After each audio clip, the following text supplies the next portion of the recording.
감사합니다. 우리 기도하겠습니다.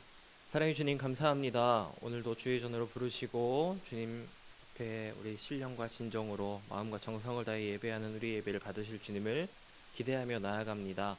우리의 어떠함이 아닌 하나님의 능력과 사랑과 하나님의 영광만이 나타나는 귀한 예배 시간 될 수 있도록 이 시간 함께하여 주시고 우리에게 말씀하실 그 뜻을 우리에게 보여주시고 알려주시옵소서. 감사하며 예수님의 이름으로 기도드립니다. 아멘. 할렐루야. 아멘. 감사합니다. 이 시간 주님을 찾고 또 기다림으로 소망으로 예배하는 우리 여러분 가운데에 하나님의 사랑과 또 약속의 믿음이 또 체험의 은혜가 날마다 가득하시기를 주님의 이름으로 축복합니다. 특별히 우리 20여전도의 특송 가사가 너무 마음에 와닿는데요. 우리 일상 가운데에 하나님이 경험되고 그 하나님이 경험되는 일상이 또 하나님께 영광이 되는 그 삶을 살아가는 우리 20여전도회와 우리 모두가 되시기를 주님의 이름으로 축복합니다. 기독교인들, 우리 그리스도인이라고 말하죠. 우리 모두는 하나님의 자녀이고 예수 그리스도의 제자입니다. 믿으십니까? 그것을 부정하신다면 다시 처음부터 시작을 해야겠죠. 아버지 되신 하나님을 닮아가야 되고 선생이신 예수 그리스도를 따라가야 되는 것이 자녀된 제자된 우리 그리스도인들의 도리라고 생각을 합니다. 그래서 그분의 성품을 닮아가야 되고 그분이 걸어가신 발자취를 따라가야 되는 것이 우리 삶의 이유와 목적이 될 것입니다. 그래서 우리가 추구하고 지향해야 될 성품은 다른 것이 아니라 하나님이 성경 말씀을 통해 우리에게 말씀하신 하나님의 속성들, 그 하나님의 성품들, 또 이미 우리가 삶에서 경험하고 누리고 있는 그 예수 그리스도의 성품들을 우리가 닮아가기 위해 노력해야 되고요. 그것은 우리 삶이 끝나는 그날까지 어느 정도 정해졌으면, 어느 정도에 도달했으면 이 정도면 만족한다라는 것이 아니라 정말 매 순간 더 깊이 더 가까이 나아가기 위해 노력해야 되는 부분입니다. 이 순간 내 지금 모습을 살펴볼 때에, 내 모습을 돌아볼 때에 여전히 자격이 없어 보이고 아직 부족해 보인다면 사실 맞습니다. 왜냐하면 우리는 주님 손에 붙들려서 죽는 그날까지 하나님의 성품을 닮아가기 위해 더욱더 노력해야 되는 존재이기 때문에 지금 이 순간 내 모습을 보면서 나 이 정도면 됐어 라고 생각하신다면 좀 다시 생각해 보셨으면 좋겠습니다. 그렇게 우리는 매 순간 거룩하고 성결한 삶을 살아가기 위해서 또 주님이 우리에게 보여주신 그 길을 가기 위해서 노력하며 살아가는데요. 그 노력의 시간, 그 노력의 길은 그냥 거저 얻어지는 것이 아니라 오늘 설교의 주제처럼 많은 순간 인내해야 되고 또 많은 순간 그 뜻과 그 길이 열리기를 기다려야 되는 인내와 기다림의 연속이라고 생각을 합니다. 그렇게 우리가 예수 그리스도 안에서 믿음 생활, 신앙 생활을 이어가게 되는데요. 우리가 이 믿음 생활, 신앙 생활 잘하기 위해서 기억해야 될 몇 가지가 있습니다. 첫 번째는 기독교, 우리 예수 그리스도를 믿는 이 신앙의 공동체가 어떤 신앙을 갖고 살아가는 것인지, 또 예수님을 믿는다는 것이 어떤 믿음을 가지고 사는 것이고 어떤 삶을 살아야 하는지 우리가 반드시 기억하고 알아야 되는 것이고요. 두 번째로 신앙이 무엇인지 또 어떤 삶을 살아야 하는지 알고 있다면 그 아는 것을 내 삶에서 치열하게 살아내는 것이 필요하고, 마지막 세 번째로 그 살아내는 삶이 이제 내 삶에 완전히 충만하게 젖어들도록, 녹아들도록 내 삶이 그 하나님의 성품, 예수 그리스도의 성품에서 벗어나지 않도록 매 순간 연단하고 단련하고 또 인내하고 주님 오실 그날을 기다리며 매 순간 새롭게 살아야 하는 것이 우리의 신앙생활, 믿음 생활이라고 하는 것입니다. 간단히 말하면 우리 신앙생활은 계속된 인내와 기다림, 훈련의 연속이라고 할 수가 있겠습니다. 인내는 오랫동안 고통을 견디는 능력을 말합니다. 오래 고통을 견디는 것으로 번역된 헬라어에는 감정이나 열정을 뜻하는 투모스라는 어근에 크다라는 것을 뜻하는 마크로라는 접두어를 붙인 단어인데요. 따라서 인내한다는 것은, 오랜 고통을 견딘다는 것은 큰 감정이 필요한 일이다라고 이야기합니다. 다시 말해서 큰 인내와 사랑이 필요하다라는 것이지요. 오래 견디는 사람, 오래 견딜 수 있는 사람은 더 그만큼 큰 사랑을 할 수 있는 사람입니다. 성경을 읽어보면 단순히 하나님의 사랑이라고만 표현한 문구가 많이 등장하지 않아요. 하나님의 사랑을 표현할 때는 항상 그 앞에 변함없는 이라는 수식어가 많이 붙습니다. 하나님의 사랑은 항상 일관되게 변함없이 우리를, 저와 여러분을 향하고 있다라는 것입니다. 그런데 하나님의 사랑은 그렇게 우리 가운데 변함없이 향하고 있지만 사람들 간의 상호관계에서는 그런 안정감이 존재하지 않을 때가 너무도 많습니다. 어쩌면 우리 가족관계, 우리 교회 공동체, 직장과 학교를 더불어서 모든 공동체 안에서 그런 안정감을 주는 공동체는 하나님과의 관계를 비교했을 때에 없다고 봐도 무방하겠죠. 참 가깝다고 여겼던 사람들에게도 우리는 상처받고 실망하는 경우가 너무도 많습니다. 너무도 사랑해서 사랑하는 남녀가 만나서 결혼을 했는데 결혼한 부부 사이에 남녀 간에 그 부부 사이에 관계 마음이 틀어지고 상처를 주게 되면 가장 가까워야 될 그 사이가 가장 보기 싫은 사이가 되는 경우가 요즘 너무도 많잖아요. 그래서 TV 예능 프로그램을 TV를 켜보면 좀 눈살이 찌푸려질 정도로 이혼에 대한 사랑하는 남녀가 결혼하고 갈라지는 것에 대해서 너무도 당연하게 또 가볍게 여겨지는 모습을 볼 때 참 안타깝다는 생각이 듭니다. 많은 이들이 기분이 좋을 때만, 내 기분이 좋고 내 마음에 여유가 있을 때만 상대방을 배려하고 헌신하는 척합니다. 온전한 관계가 아니라, 온전한 사랑과 믿음의 관계가 아니라 이해관계가 있기 때문에, 계산적인 관계가 있기 때문에 그 안에서 온전한 사랑이 아니라 내가 이득을 취할 수 있을 만큼, 내가 베풀 수 있는 만큼만 그를 이해하고 사랑하는 관계가 지금 어쩌면 우리 가운데도 있을 수 있다는 것이지요. 그러다가 그 관계 안에 조금의 실수나 갈등이 생기게 되면, 조금의 균열이 생기게 되면 그 관계는 너무도 쉽게 깨져버리고 와해돼 버립니다. 무너지고 다시는 그 관계가 회복되지 않는 것을 너무도 어렵지 않게 볼 수 있는 현실입니다. 그런 사랑과 관계는 오랫동안 유지가 되지 않아요. 그런데 하나님의 사랑은 변함이 없다라는 것.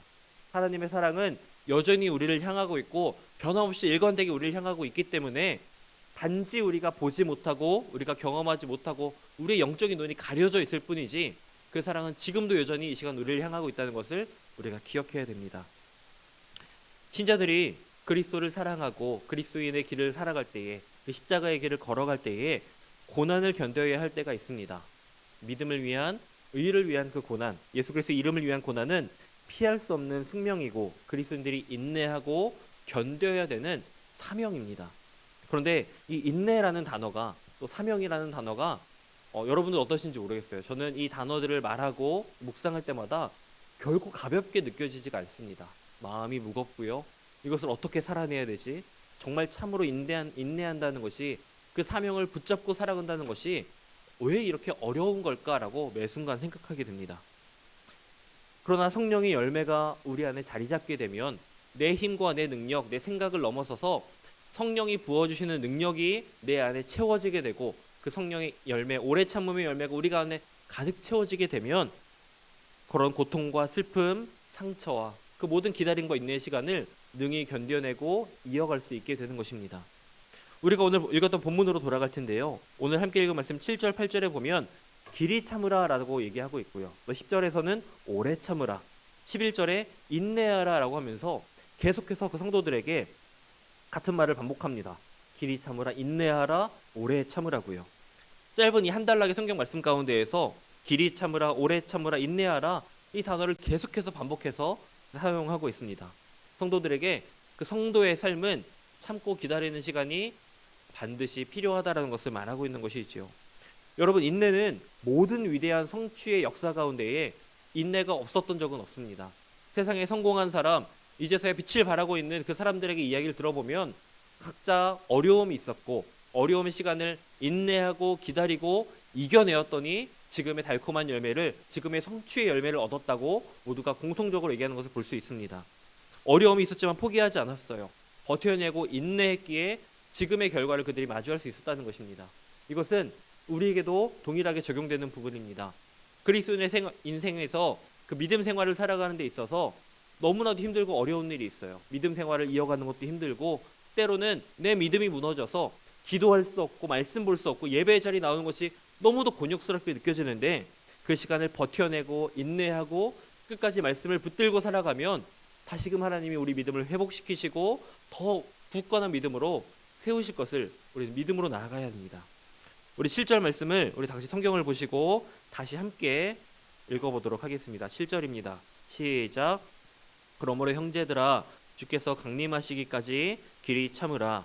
보라, 농부가 땅에서 나는 귀한 열매를 바라고 길이 참아 이른 비와 늦은 비를 기다리나니.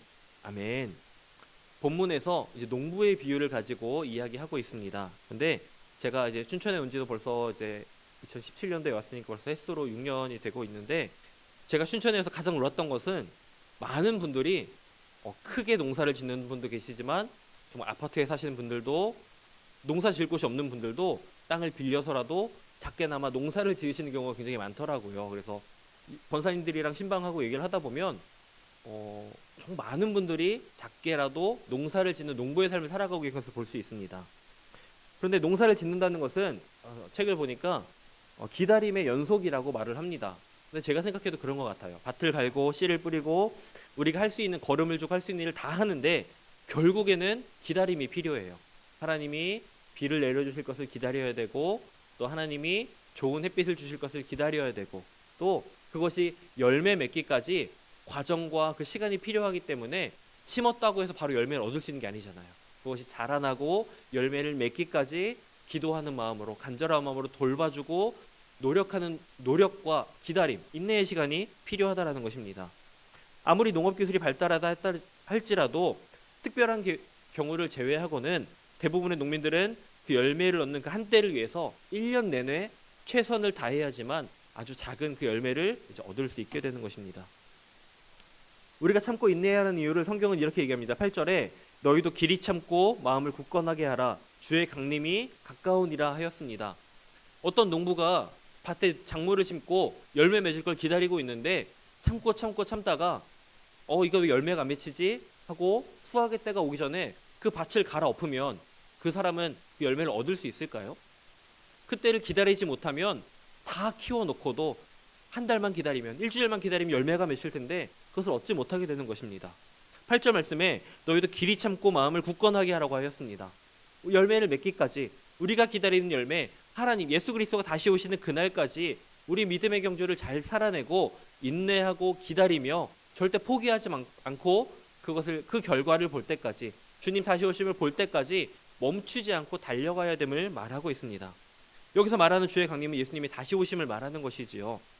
오늘부터 우리가 예수님의 오심을 기다리는 대림절이 시작되었습니다. 이것이 너무 중요한 거예요. 성도가 기다리는 데 있어서 우리가 기다리는 인내는 막연한 인내가 아닙니다. 오늘 주일 오전에도 목사님 말씀하셨지만 기약 없이 막연하게 기다리는 것이 아니라 주님은 반드시 오신다고 하셨고, 오실지도 모르니까 기다리는 그런 것이 아니라 반드시 오실 것이라는 약속 안에, 확신 안에 기다리고 가는 것이 우리 성도의 기다림입니다. 모든 성도는 예수 그리스도의 다시 오심, 주님의 임재하실 그때를 바라고 소망하고 기대하며 살아가야 되는 것입니다. 그때가 믿음 없는 자들에게는 오지 않기를 바라는 순간이 될 것이고요, 믿는 우리에게는 고대하는 순간으로 다가와야 됩니다. 혹시 그때를 생각하는데, 예수님의 다시 오심을 생각하는데 예수님이 일주일만 더 늦게 오셨으면 좋겠다, 아니면 예수님이 하루만 더 늦게 오시면 내가 오늘 빨리 회개하고 천국 들어갈 수 있을 텐데 라고 생각하시는 분들 계시다면, 우리는 지금 당장 그 삶을 돌이켜서 회개하고 지금 당장 예수님이 오셔도 나 떳떳하게 예수님 어서 오세요 라고 말할 수 있는 믿음으로 거룩한 모습으로 오래 살아가야 되는 것입니다. 온전한 믿음을 가지고 있다면 지금 당장 예수님이 오셔도, 내가 거룩한 삶을 살아가고 있었다면 지금 당장 예수님이 오셔도 두렵거나 걱정될 일이 없는 거예요. 오히려 두 팔을 벌려 예수님께로 달려갈 수 있는, 예수님 반길 수 있는 믿음과 마음이 우리에게 있겠지요. 바라기로 함께 예배하는 우리 공동체 안에, 소양 공동체 안에 누구도, 모두가 예수님 다시 오심을 기다리고 기대하고 소망하는 거룩한 삶과 그 믿음을 소유한 주님의 백성 되시기를 주님의 이름으로 축복합니다. 디모데후서 4장 8절에 보면 바울은 이렇게 고백합니다. 이제 후로는 나를 위하여 의의 면류관이 예배되었으므로 주 곧 의로우신 재판장이 그날에 내게 주실 것이며 내게만 아니라 주의 나타나심을 사모하는 모든 자에게 도니라 라고 말합니다. 우리가 너무 많이 읽고 묵상하는 말씀이죠. 그날을 생각하면 잠시 거쳐가는 이 세상에서의 고난도 우린 참고 인내하고 견뎌낼 수 있는 것입니다. 그날은 예수님 다시 오실 그날이 있죠. 로마서 8장 18절에도 생각하건대 현재의 고난은 장차 우리에게 나타날 영광과 비교할 수 없도다라고 바울이 동일하게 얘기합니다. 그날을 고대하니까, 예수님의 다시 오심을 기다리고 그때를 소망하니까 지금 내가 예수님을 믿는 자로서, 예수님 복음을 전하는 자로서 당하는 고난과 핍박은 전혀 문제될 게 없는 거예요. 그때가 되면 지금 당하는 고난보다 더 큰 영광으로 하나님이 회복시켜 주실 거니까, 위로해 주실 거니까, 그 큰 영광으로 나에게 상급을 주시고 인도해 주실 것이라는 믿음의 확신이 있기 때문에 지금의 어려움 모두 인내하고 견뎌낼 수 있는 것입니다. 요즘 현대인들을 보면 요즘 세대는 참고 견디는 것을 잘 못하는 세대라고 이렇게 평가가 됩니다. 이야기를 해보면 저도 이제 여기 앉아 계신 우리 선생님들보다도 좀 연소하잖아요. 그런데 권사님들이랑 얘기를 해보면 어떻게 그렇게 어려운 일들 다 견뎌내셨는지 놀라운 그런 간증들을 듣게 됩니다. 그런 얘기를 듣다 보면 나는 과연 그것을 견뎌낼 수 있었을까? 내가 그 상황이 되면 참 힘들었을 텐데, 못 견뎠을 텐데 라는 생각들이 드는데요. 그보다도 더 어린, 저보다 더 어린 요즘 젊은 세대들의 이야기를 들어보면 참고 인내하고 기다리고 견디는 걸 정말 정말 못한다고 얘기를 하더라고요. 힘들고 어려운 일을 당하면 쉽게 돌아서 버린다는 거예요. 쉽게 포기하고 에이 뭐 다른 거 하면 되지 뭐, 다음번에 하면 되지 뭐, 다른 사람 만나면 되지 뭐, 이렇게 쉽게 포기하는 것이 일상이 되어버린 세대입니다. 그래서 오랜 시간 노력이 필요한 것들은 다 생략해버리고 쉽고 간편하게 하는 것들을 좋아하고 또 그것을 당연하게 여기는 세대가 지금의 세대라고 이야기합니다. 근데 저는 생각보다 손으로 뭔가 사부작거리고 뚝딱뚝딱거리고 시간을 들여서 뭔가 만들어내는 과정을 좋아합니다. 그래서 기회가 많지는 않지만 이제 집에서 요리할 기회가 되면 집에서는 옆에서 내가 할게요라고 하지만 욕심이 나는 거예요. 제가 재료를 손질하고 소스를 볶고 만들고 그 요리하는 과정이 저는 너무 좋은데 요즘 세대는 그것조차 좋아하지 않는다는 거예요. 재료를 준비하는 것도 싫고 요리하는 과정도 귀찮아서 배달 음식을 먹기도 하고 배달 음식까지는 너무 과한 것 같으니 조금 요리하는 과정을 줄일 수 없을까?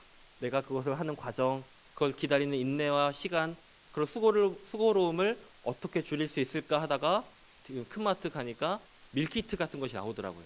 모든 재료가 손질되어 있고 그냥 다 넣고 끓이면 되는 거라고. 먹어봤더니 맛은 괜찮더라고요. 그러다 보니까 그런 귀찮음, 또 인내와 기다림, 이 고통을 감내하는 모든 것들을 이제 하지 못하는 세대는 직접 무언가를 뚝딱뚝딱 하나씩 섬세하게 과정 하나하나씩 만들어 가기보다 다 완성된 것을 그냥 취하는 것을 원하고 좋아하는 시대 가운데 있습니다. 빠른 걸 너무 좋아해요. 그런데 저는 그것이 아주 잘못됐다고 생각하지 않아요. 그럴 수 있죠. 그런데 단지 이 시대가 이 기다림에 대한 것, 인내에 대한 것, 또 그리고 그 시간과 과정, 내 노력을 들여야 되는 것에 대해서 너무나도 기피하고 있고 당연하지 않게 생각하고 있다는 것이 너무도 안타까운 모습이고 그 안타까운 단면의 모습으로 짧게 소개한 내용입니다. 그리고 이런 작은 일뿐만 아니라 요즘 세대는 너무 안타깝지만 자기의 생명조차도, 내 삶조차도 너무 쉽게 포기하는 경우가 많습니다. 그래서 옛날과는 다르게 TV 뉴스에는 이제는 개개인이 그 생명을 포기하는 것은 이제 뉴스에도 그렇게 대단한 소식으로 나오지가 않아요. 뉴스에 나오지 않는 그런 삶을 포기하는 젊은 청년들이 너무나도 많고 그 영혼들은 지금 이 순간에도 그 삶을 두고 내가 살아야 될지 말아야 될지를 두고 고민하고 있다는 것입니다. 고통과 슬픔, 상처 앞에서 인내하고 기다리고 견뎌내기보다 그것을 쉽게 포기해버리니 그걸 극단적인 선택을 하게 되는 거죠. 8절 말씀을 다시 한번 보면 너희도 길이 참고 마음을 굳건하게 하라라고 얘기하고 있습니다.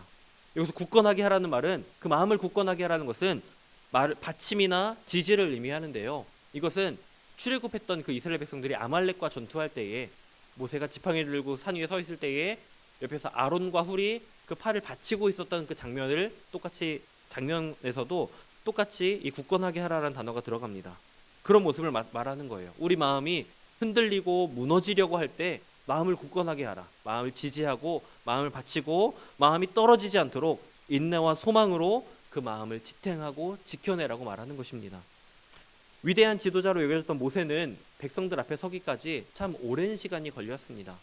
애굽의 왕자로 40년을 살았기 때문에 모든 것이 풍요롭고 모든 것을 원하는 때에 가질 수 있었던 모세였어요. 그러다가 감독하는 감독을 한 명 죽이게 되고 그 미디안 광야로 도망쳤을 때에 그 광야에서의 40년은 먹고 싶은 것이 있어도 먹을 수 없고 원하는 것이 있어도 원하는 것을 가질 수 없는 때였습니다. 미디안 광야에서 목동으로 양을 치며 살았던 모세는 양들에게 물을 먹이고 풀을 뜯게 하기 위해서 광야길을 아침 일찍 나와서 하루 종일 걸어갔을 거예요.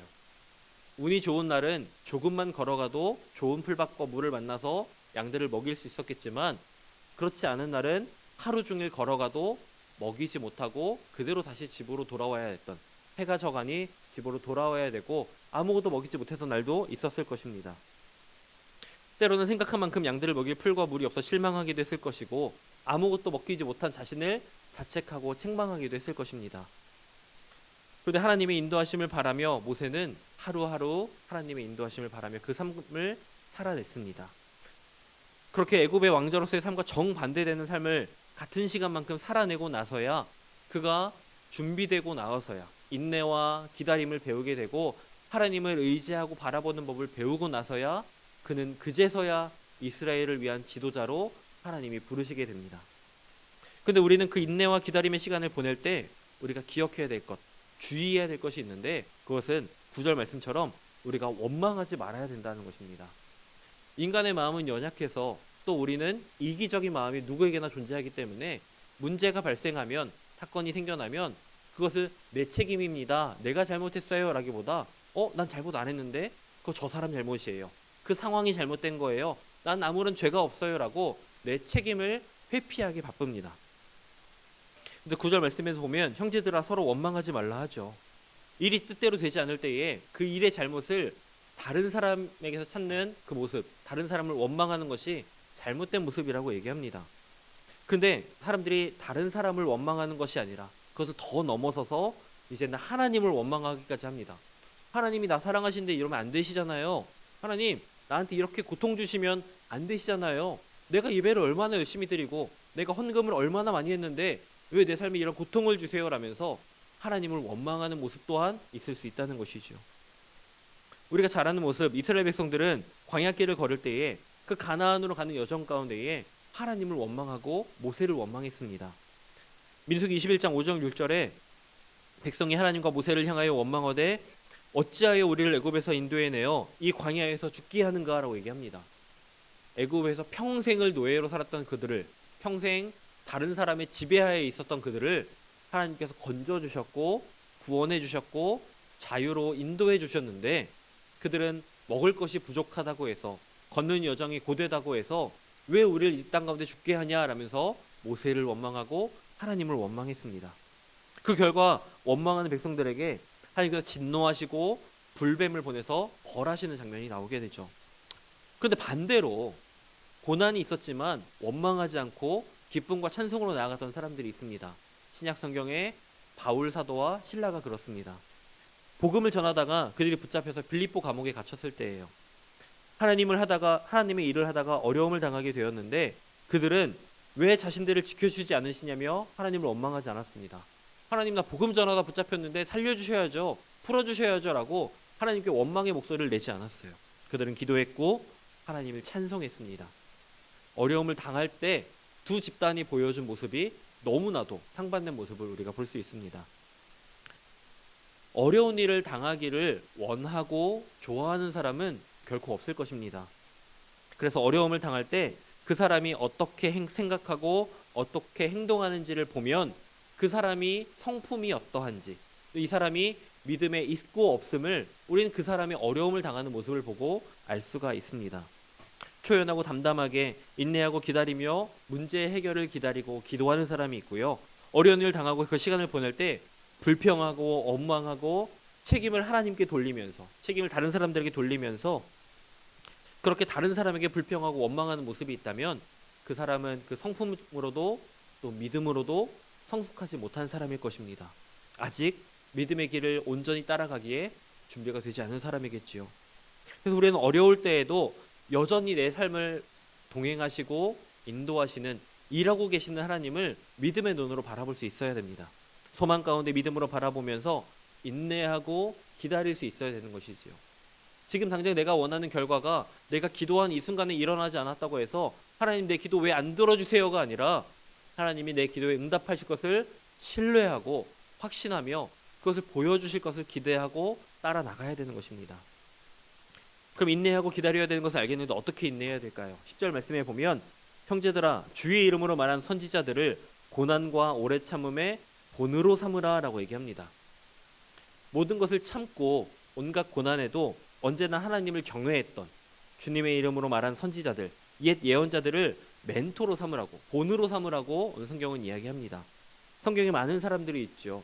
그리고 우리가 멀리 찾지 않아도 우리 교회 공동체 안에도 그렇게 믿음의 삶을 살아가는 우리 믿음의 선배들을, 또 믿음의 동역자들을 많이 볼 수가 있습니다. 서로 표현하지 않고 겉으로 드러내지 않고 있을 뿐 모두가 그 어려운 시간 가운데에 묵묵히 믿음을 붙잡고 믿음을 세워가며 살아가고 있는 것이 우리 모두의 삶이겠죠. 그러면서 특별히 11절에 보면 우리가 잘 아는 욥을 예로 들어서 설명하고 있습니다. 보라, 인내하는 자를 우리가 복되다 하니 너희가 욥의 인내를 들었고 주께서 주신 결말을 보았거니와 주는 가장 자비하시고 긍휼히 여기시는 이시니라 라고 이야기를 합니다. 우리도 성경을 보면서 고난을 당했던 인물로 대표적인 사람을 떠올리자면 욥은 항상 그 손가락에 들어가는 것 같습니다. 그는 모든 재산, 가족, 또 몸의 건강까지도 한순간 잃게 되었어요. 근데 나를 위로해주고 내 편을 들어줘야 될 사랑하는 아내도 나를 책망하고요. 가장 가까운 친구들도 그를 정죄하게 급급합니다. 네가 죄가 있으니까 이런 거 아니야. 네가 잘못했으니까 이런 고난을 겪는 거 아니야 라고 하면서요. 그는 고통 가운데 하나님께 부르짖고 기도했지만 하나님이 정말 오랜 시간 침묵하셨습니다. 그럼에도 불구하고 욥은 후에 이런 고백을 하게 됩니다. 욥기 23장에 그러나 내가 가는 길을 그가 아시나니 그가 나를 단련하신 후에는 내가 순금같이 되어 나오리라. 오랜 시간 동안 그는 인내했고 그 믿음을 지켜나갔습니다. 하나님이 내 기도에 응답하실 것을, 내 삶을 회복시키실 것을 끝까지 기다렸어요. 욥의 믿음은 기적을 행한 것도 아니었고 은사가 있던 것도 아니었어요. 그냥 힘들고 어려울 때에, 고난의 때에 포기하지 않고 하나님을 향해 나아갔고 하나님께 부르짖었고 하나님이 일하실 것을 기다리며 나아갔던 것입니다. 인내했습니다. 그리고 후에 모든 고난이 지나가고 나서 욥기 42장에 보면 하나님께서 더 큰 축복을 그에게 주시는 것을 우리가 보게 됩니다. 인내하고 기다린다는 것, 그것은 다른 것이 아니라 예수님이 걸어가신 그 발자취를 따라가는 것입니다. 오랫동안 고통을 견디는 것이 무엇인지, 끝까지 참고 기다리는 것이 무엇인지 가장 올바른 본을, 가장 온전한 본을 보이신 분이 바로 우리 주 예수 그리스도이십니다. 예수님은 천군 천사를 불러서 자신을 지키게 하실 수 있었어요. 나를 괴롭히고 나를 욕보이는 저 로마 병사들을 힘으로 어떻게 하실 수 있었지만 그 죄인들의 적대적인 태도를 묵묵히 감내하셨습니다. 그리고 그 예수님의 고난을 묵상할 때면 하나님이 주신 은혜를 깨닫게 됩니다. 온전한 인내를 이루기 위해서는 나의 힘과 능력이 아니라 하나님의 도우심이 필요하구나. 인내와 기다림은 사실 내 힘으로 하는 것이 아니라 하나님의 은혜로 하는 것이구나라는 것을 다시 한번 깨닫게 됩니다. 은혜를 받으면 참지 못하고 힘을 행할 능력이 있다 할지라도 오래 견디며 인내할 수 있게 되는 것입니다. 승리하고 상급을 얻는 그리스도인과 상급을 얻지 못하는 그리스도인의 차이는 그 믿음의 인내를 이루느냐 그렇지 못하느냐의 차이로 갈려집니다. 하나님의 일하심을 볼 때는 기다리며 기다릴 수 있습니다. 지금의 어려움을 참고 인내하며 믿음의 눈을 들어서 주님을 바라보아야 됩니다. 그래서 인내의 시간에 우리가 할 수 있는 일은 다른 것이 아니라 하나님, 내가 이 인내를 끝까지 이루어갈 수 있도록, 내 믿음을 놓지 않도록, 내가 끝까지 하나님이 일하실 것을 볼 수 있도록 믿음으로 기다려 나갈 수 있도록, 또 그것이 지금 일하시는 하나님을 내가 볼 수 있도록 영의 눈을 띄워주시고 내게 믿음의 눈을 뜨게 해주시라고 하나님의 은혜를 구하는 방법밖에는 우리에게 없는 것입니다. 예배도 기도도 사역도 정말 열심히 자리를 지키고 열과 성을 다해 섬겼지만 여전히 어렵고 힘든 시간은 우리 인생 가운데 있습니다. 사역을 열심히 하는 만큼, 예배를 열심히 드리는 만큼 내 삶의 문제도 다 해결되면 좋을 텐데 그것이 등가교환되는 것처럼 내가 내 신앙의 열심을 드리는 만큼 내 삶의 문제가 동일하게 사라지는 건 아니라는 것이죠. 때로는 그렇게 아무리 열심히 해도 내 삶은 여전히 똑같은 힘들고 어려운 고통의 자리, 포기하고 싶다는 마음이 수도 없이 드는 자리라 할지라도 우리는 믿음으로 나아가야 됩니다. 그러면 하나님 앞에 하나님 어떻게 나한테 이렇게 하실 수 있으세요? 라고 원망할 것이 아니라 아까 말씀드렸던 것처럼 이런 때에 더욱 믿음의 은혜를 구하며 나아가야 되는 것이 우리 모두의 자세라는 것이지요. 지금 이 시간 우리 모두는 하나님의 은혜가 필요하고 또 지금 이 시간이 있기까지 모두 하나님의 은혜가 있었다는 것을 우리는 신뢰하고 믿음의 고백으로 드려야 됩니다. 우리가 우리 구원자 하나님께 받은 은혜를 잠시 생각해 봤으면 좋겠습니다. 문제를 바라보면 문제는 너무 답답하고 문제는 해결 방법이 없어 보여요. 그런데 문제보다 크신 하나님을 바라보면 그 문제를 다시 한번 돌이켜 볼 때 문제가 별게 아니었네. 하나님이 도우시니, 하나님이 일하시니 이렇게 문제가 해결되네. 내가 생각한 방법이 아니었는데, 나는 생각하지 못한 방법이었는데 하나님이 이렇게 일하시는구나를 우리는 볼 수 있게 되는 것입니다. 하나님을 바라보면 그 가운데 기쁨이 있고 소망이 있습니다. 답답하고 어려운 문제 가운데 있고 좌절과 절망 가운데 처한 내 삶의 모습이라 할지라도 그 시선, 믿음의 시선을 돌려 하나님을 바라보면 그 가운데 기대와 소망이 다시 회복되는 것이지요. 우리의 희망은 이 땅 가운데 내 손에 있는 것이 아니라 오직 하나님이 주시는 은혜와 믿음 가운데 있다는 것입니다. 하나님의 은혜가 없다면 우리는 이 자리에 잠시도 이렇게 온전한 모습으로 앉아있고 예배할 수가 없는 존재입니다. 우리는 그것을 믿고 인정하고 신뢰하는 태도가 필요합니다. 기도하는 가운데 포기하지 말아야 돼요. 기도하면서 그 기도에 응답이 있을 때까지, 응답하지 않으실지라도, 내가 원하는 응답이 아닐지라도 하나님의 때에 하나님의 것을 구하며 우리는 계속 기도하며 나아가야 됩니다. 그리고 그렇게 인내하며 기다림을 이루어갈 때 내가 할 수 있을까 걱정하는 그 마음 위에 하나님이 믿음의 눈을 열어주시면 나의 어떠함이 아니라 나와 동행하시는, 지금도 내 손을 붙잡아 주시고 내 삶을 인도하시는 전능하신 하나님, 그 사랑의 하나님을 마주하게 하고 붙잡게 하시면서 우리의 걱정과 염려, 모든 상한 마음을 회복시키시고 온전한 인내와 기다림을 이루도록 인도하시는 것이지요. 우리가 예배드릴 때 많이 찬양하는 찬양의 가사가 있는데, 모든 상황 속에서라는 찬양 모두 다 아시죠? 그 찬양의 가사가 이렇습니다. 모든 상황 속에서 주를 찬양할지라, 주는 너의 큰 상급 큰 도움이시라. 주의 얼굴 구할 때 주의 영을 부으사 크신 사랑 안에서 주를 보게 하소서. 내 영혼이 확정되고 확정되었사오니 믿음의 눈을 들어 주를 바라봅니다. 그렇습니다. 모든 상황 속에서, 이 말은 내가 기쁠 때나 슬플 때나, 내 삶이 만족스러울 때나 부족할 때나 어떤 상황에나 하나님을 바라보고 하나님을 믿고 신뢰하는 우리의 믿음의 고백을 나타냅니다. 그때에 우리가 힘들기 때문에 원망하는 것이 아니라, 힘들기 때문에 좌절하는 것이 아니라, 어떤 상황에도 내가 주님을 찬양하겠습니다. 주님이 나의 큰 상급 되시고 내게 그 영을 부어주셔서 그 사랑을 보게 하시니 내 영혼이 이제는 주님 앞에 믿음이 확정되어서 오직 주님을 바라보고 그 믿음의 눈으로 주를 바라보며 인내하고 기다릴 수 있습니다라는 고백이 저와 여러분 가운데 있게 되는 것이지요. 이 찬양의 가사와 고백이 저와 여러분 가운데 있었으면 좋겠습니다. 힘들기 때문에 예배드릴 수 없어, 힘들기 때문에 찬양할 수 없어가 아니라 모든 상황 속에서 주님을 찬양하고 신뢰할 수 있는 믿음, 우리가 그 믿음을 구하며 살아가야 되는 것이지요. 여러분, 하나님의 타이밍, 하나님의 때가 있습니다. 우리는 그저 믿음을 잃지 않고 인내하고 기다리며 묵묵히 주님이 걸어가신 그 길을 따라가며 내 삶이 주님이 보여주시는, 인도하시고 이끌어주시고 열어주시는 그 길을 기대하고 소망하며 나아가게 되는 것뿐입니다.